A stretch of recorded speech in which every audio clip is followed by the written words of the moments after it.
책임을 져야 되는 사람들입니다. 오늘 윤석열 대통령 그 탄핵 심판 최후 변론 기일인데요. 네. 오늘 윤 대통령이 과연 사과를 할 거냐 말 거냐가 초미의 관심입니다. 별로 이제 기대도 안 해요.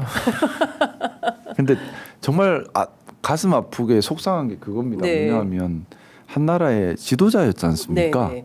그러면 지도자로서 갖춰야 할 덕목, 또 자나깨나 나라 생각이 먼저야 할 분이 본인 안위가 뭐 항상 먼저인 것 같습니다. 본인 안위 때문에 네.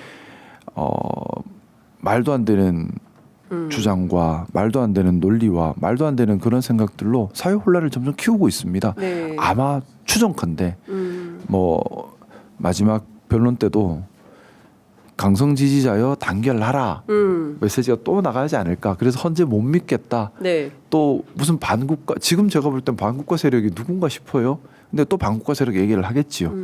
왜 저는 그게 본인은 스스로 자기 안위를 위한 일이라고 생각을 해요. 왜냐하면 법리적으로 방어가 어렵다는 건 알고 있을 겁니다. 네. 그럼 본인이 살 길은 강성 지지층에 단결하라 하면서 이제 좀 극단적인 세몰이를 계속해서 유지해서 그 극단적인 세를 유지하는 자가 네. 경우에 따라 다음 정권을 진다면 사면을 받을 수 있지 않겠습니까? 네. 그런 바람이지 않을까라는 생각인데, 또 그런 사람들이 정권을 잡아야 본인들에 대한 비위나 이런 것들에 대한 수사를 못하지 않을까라는 기대가 일 것 같은데 정직하지 못한 거지요. 또 비겁한 거지요. 또 국민들에 대한 공인으로서의 최소한의 자세도 아니라고 봅니다. 지금이라도 오늘이라도 국민들께 더 이상 갈등하지 마십시오. 모두 제 잘못입니다. 책임지겠습니다. 하는 모습을 보이는 것이 대한민국의 국격에 맞는 일이고, 또 국민들의 사회 이 국민들에게 받은 심리적 스트레스를 좀 줄이는 일이고, 또 사회 통합에 기여하는 일이다라는 바람을 가지고 있는데 네. 그렇게 하진 않으실 것 같아요.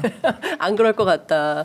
근데 사실 어제 저녁 늦게 시사인 단독 보도로 나온 김건희 씨의 육성 파일이 처음으로 나왔습니다. 그러니까 예, 왜 비상계엄을 했나 모두 이제 궁금해하고 있고, 그리고 실제로 잘 따라가 보면 내가 뭐 김영선이 좀 해줘라 했는데 말이 많네. 이게 명태균 게이트, 그 다음에 이제 김영선 공천 개입 논란이 이제 촉발됐던 촉매제 역할을 하지 않았냐 했는데, 어제 그 영상이 나와서 저희가 한번 묶어봤습니다. 일단 그 영상 한번 보시고 의원님 말씀 계속 들어보도록 하겠습니다. 인관위에서 나한테 물고 왔길래 내가 김영선이 경선 때도 열심히 뛰었으니까 너는 김영선이 좀 해줘라 그랬는데 거기가 말이 많네. 진짜 평생을 잊지 않겠습니다. 고맙습니다. 예, 사모님. 제가 있는데 애들이 거의 믿는데 할 수 있어. 유장해야 안 되는데 조용. 아니, 저희 뭐지, 당선자가요? 예. 여보세요? 네네. 네, 당선인이 저희 지금 전화를 했는데, 예. 하여튼 당선인 이름 팔지 말고 그냥 미르라고 했어요, 지금 전화해서. 예, 고맙습니다. 당연하죠. 괜찮아요. 또 어쨌든 일단은 그게 중요하니까 잘 될 거니까 예. 아무튼 지켜보시죠, 뭐. 예, 고맙습니다. 예, 잊지 않겠습니다, 제가. 네, 선생님. 예, 내일 가서 뵙겠습니다. 네, 예. 선생님. 예. 이만호이가 대통령 이름 팔아가고 권성동이가 공간이 압박을 넣어가고 내가 가만히 있을 놈이 아니잖아. 사모하고 전화해가 대통령 전화해갖고 대통령 나는 김영선 했는데 이라대. 그래가 윤상이 끝났어. 그러니까 5월 9일 그날 무슨 일이 있었는지, 그러니까 5월 10일, 그러니까 2023년 5월 10일 날 대통령 취임식이 있었는데, 그 전날, 그러니까 소위 재보선 공천과 관련해서 윤석열 대통령, 김건희 여사, 그리고 마지막에는 명태균 씨가 실무자인 강혜경 씨한테 뭐 이런 내용들을 전달한 이런 내용이 지금 다 이게 퍼즐이 맞춰지고 있다. 정당인의 한 사람으로서 저 대화에 대해서 좀 어떻게 보십니까? 국민의힘의 공천 과정에 실제로 잘못됐죠. 있을 수 없는 일이고, 예.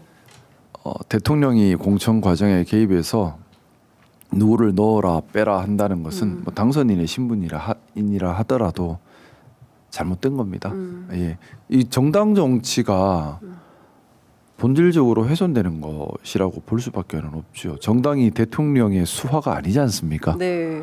삼권 분립에도 반하고요. 정당 정치 본질에도 반하고요. 또 민주주의 국민의 민의를 왜곡하는 겁니다. 사실 좀 그 생각을 합니다. 좀 이 분명히 잘못된 건데 또 구조적인 문제도 생각을 하게 돼요. 우리나라 정치가 사실 정치 신인들이 과연 정치로 들어올 수 있는 길이 있는가? 정당을 통하지 않고. 네, 네. 근데 그 정당에서 공천을 한다는 것은 공관위가 완전히 마음대로 하고 있죠. 근데 공관위가 공정성을 띌 수 있느냐를 담보할 수 있는 제도적 수단은 거의 없습니다. 그렇기 때문에 언제 어디서든 공관위가 오염되고 또 공관위 자의적으로 네. 국민의 뜻에 반하는 후보자를 낼 개연성은 매우 큽니다. 그리고 당을 떠나서 기존 정당에 소속되지 않더라도 정치 신인들이 정치의 길로 들어올 수 있는 길이 반드시 열려 있어야 합니다. 예를 들어 저 같은 경우도 만약 공천을 못 받았다면 정치에 들어오지 못했겠죠. 네. 이런 것이 저는 문제라고 생각합니다. 그래서 저는 늘 하는 얘기지만 소선거구제를 폐지해야 한다. 중대선거구제로 가야 된다. 반드시 그렇게 가야 한다고 예, 생각합니다. 예. 그리고 지금 선거운동 방법에도 공직선거법도 개정이 필요하다는 생각입니다. 그래서 선거법 개정도 필요하다. 왜냐하면 아무리 좋은 뜻을 가지고 능력이 있는 사람이라 하더라도 처음 선거에 나오면 인지도가 부족하고 그것을 평가할 충분한 수단도 없고 또 알릴 시간적 또 기능적 방법이 없는 것이 현행 선거 제도입니다. 그러다 보니 정당 보고 투표하게 되고요. 국민들 입장에서는 데이터도 부족하고 알 수가 없기 때문에 그렇습니다. 그런데 그 정당은 공관위를 통해 공천하는데 공관위는 깜깜입니다. 근데 그 공관위가 되는 사람들은 대통령한테 이쁨 받으면 좋겠죠. 공식 비공식으로 달라붙습니다. 그러니 거기서 삼권 분립이 무너지고 정당 제도가 무너지고 그러면 대통령 입장에서는 본인한테 충성하는 사람한테 공천을 주겠죠. 네. 국민한테 충성하는 게 아니라 본인한테 충성하는 사람들이 올라와 버립니다. 그러다 보니까 국민들 입장에서 내가 뽑긴 뽑았는데 내가 뽑은 게 아니죠. 네. 이게 구조적인 문제라고 생각하고요.